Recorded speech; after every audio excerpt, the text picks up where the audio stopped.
Aujourd'hui, j'apporte un peu cette cuillère avec moi afin d'illustrer quelque chose de très important que j'aimerais que nous puissions faire à la maison, là où vous me suivez. Ça serait la chose qui va introduire ou nous faire comprendre un peu le message d'aujourd'hui. Juste cette cuillère que vous voyez. J'aime bien des fois illustrer des choses pour montrer des exemples concrets, des exemples de faits réels, afin que le message soit vraiment communiqué de manière forte et directe, pour que la réflexion de notre cerveau puisse capter directement quel était le message et qu'est-ce que ces messages peuvent faire dans ma vie, qu'est-ce que ça peut apporter dans ma vie. Alors, nous savons tous que cette cuillère n'est pas lourde. La cuillère n'est pas lourde. Ça, on le sait. Alors, vous allez prendre une cuillère chez vous à la maison. Vous pouvez prendre n'importe quelle cuillère, même plus gros que ça ou plus petit que ça, plus petite plutôt que ça. Mais prenez juste une cuillère. Et nous allons faire une petite démonstration.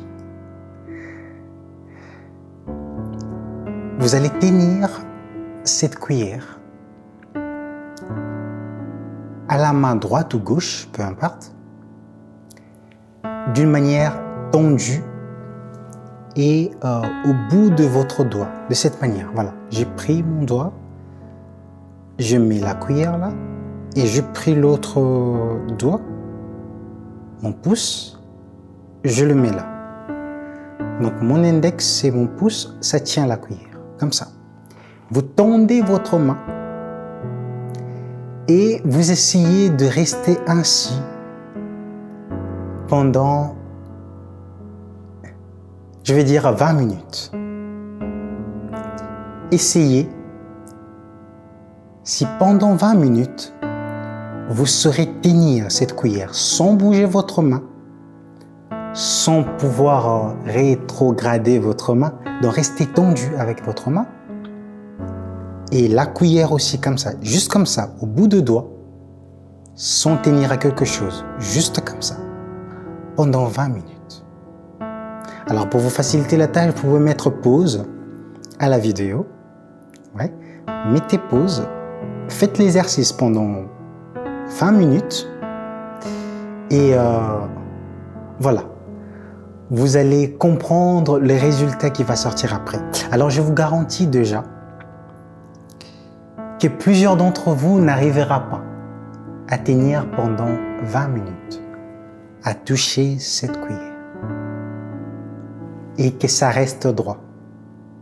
Le but de l'exercice, c'est que la cuillère reste droit et que votre main reste droit pendant 20 minutes. Sans que ça penche comme ça, sans que ça va, donc juste comme ça. C'est très léger la cuillère. On peut faire ça? Voilà. Mettez pause et faites ceci pendant 20 minutes. Le résultat que vous allez obtenir, je vous l'informe déjà. Cette cuillère va paraître lourde dans votre main. Alors vous allez dire, mais c'est impossible, c'est juste une cuillère. C'est très léger. Je peux le tenir toute la journée s'il faut. À la position que je vous ai donnée, essayez, je ne vous demande pas toute une journée, juste 20 minutes. Et je vous garantis que certains d'entre vous n'arriveront pas à ces 20 minutes, même pas 10 minutes, d'autres même pas 5 minutes. Parce que cette cuillère ne sera plus à la même poids que vous les sentez maintenant. Mais les constants que vous allez faire, c'est que quand bien même ceci deviendra, cette cuillère deviendra lourd pour vous, très lourd pour vous, à tenir, parce que vous aurez mal dans votre main. Si vous prenez l'autre main, vous le mettez juste comme support, vous allez être plus soulagé. Et cette cuillère perdra toute sa lourdeur. Ça redeviendra très léger. Parce que vous avez une main de support qui est venue vous aider. Ceci est l'exemple parfait pour montrer un peu comment la vie devient lourde, très lourde, je peux même dire, lorsque nous refusons ou lorsque nous ne savons pas dire à l'aide. Oh oui, oh oui.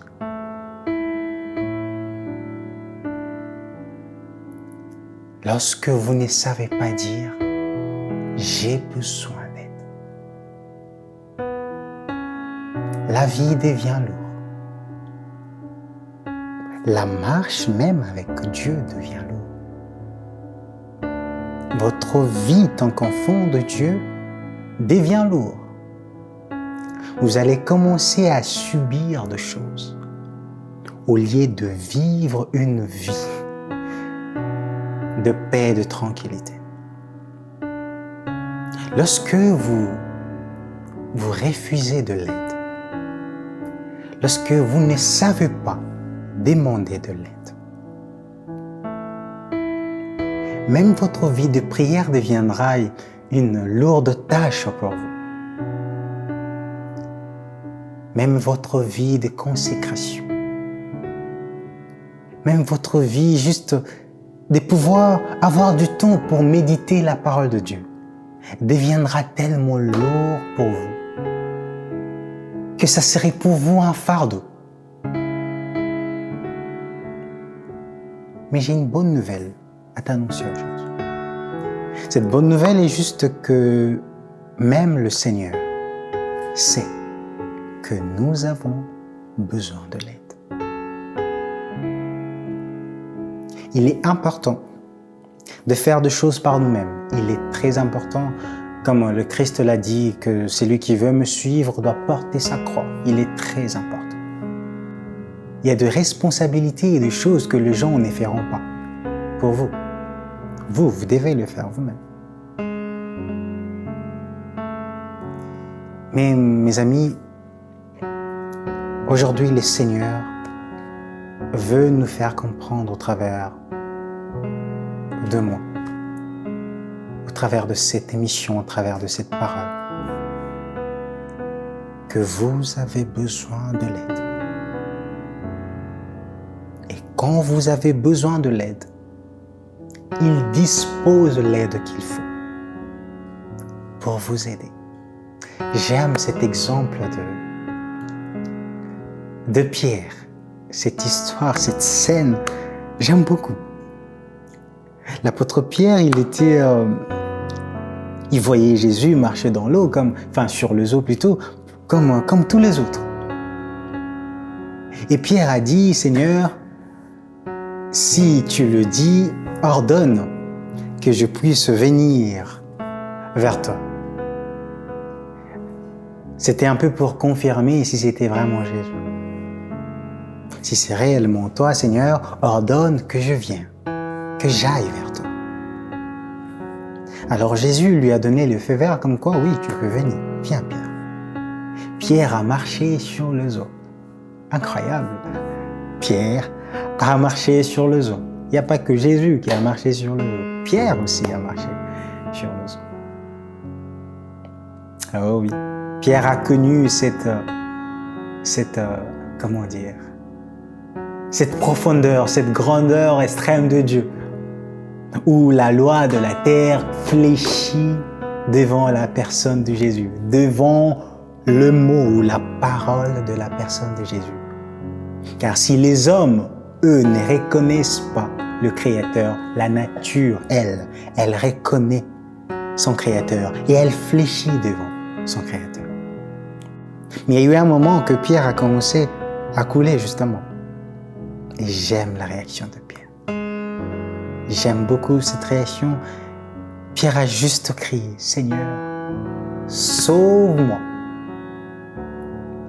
Comme pour dire, Seigneur, aide-moi. Il y a des moments, mes amis, que nous devons crier de l'aide. À l'aide.